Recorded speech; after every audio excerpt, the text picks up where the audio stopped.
This is a story that will probably make you giggle. So, the Mirror reported, "Seething Trump fumed, how am I losing to a mental retard when shown Biden polls?" That is something. So, they go on to explain in the article. So, this revelation came from a book by a White House reporter for the Wall Street Journal named Michael Bender. The name of his book is, Frankly, We Did Win This Election, The Inside Story of How Trump Lost.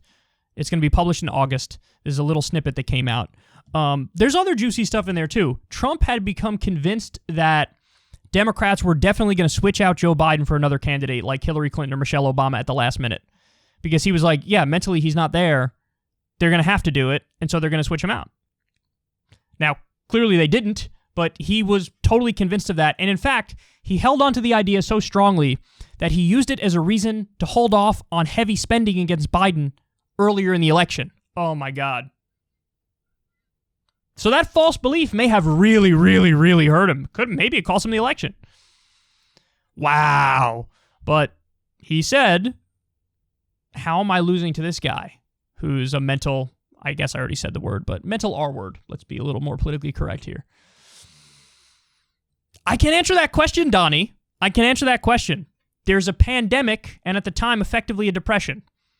So your handling of the pandemic was abysmal. You talked about injecting bleach and like somehow getting UV light inside of your body. Like, what are you going to do? Spread your cheeks and lay on the beach? So you had an abysmal response to the virus. And, you know, your response on the economy was terrible. Probably the biggest piece of legislation Trump passed his entire time in office was the 2017 tax cuts, and 83% of the benefits went to the top 1%. Maybe that's one of the reasons you lost. He campaigned as this pseudo-economic populist, and then he governed like he's George W. Bush. Maybe that has something to do with why you lost. So it turns out the material harm that you're doing cost you, of course.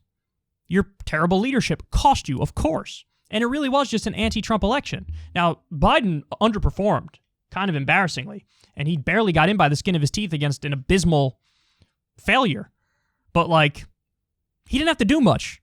The conservatives were right with their caricature of Biden as, like, campaigning from his basement. Pretty much. COVID was the best thing that happened to him, and even his own advisors admit it. Politically, it made it so he won. If COVID didn't happen, he probably wouldn't have won.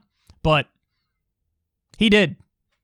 And so it gives me great pleasure to think of Trump being like, I can't believe I'm losing to this guy. He can't even get out a full sentence. He's not there mentally anymore, and I'm losing to him. I mean, it sort of makes up for like the 2016 race where Trump beat Hillary, even though I would argue a lot of times in the debates, Hillary was definitely with it more, and she would say things that were more accurate. And he probably thought, I might actually lose to Hillary. He beat Hillary, but then he lost to Biden, and he definitely thought I'm going to beat Biden. So it's a little bit of like a little bit of karma, I guess, is a way you can describe it. But I'm probably not going to read this book, but this little story did give me quite a bit of joy.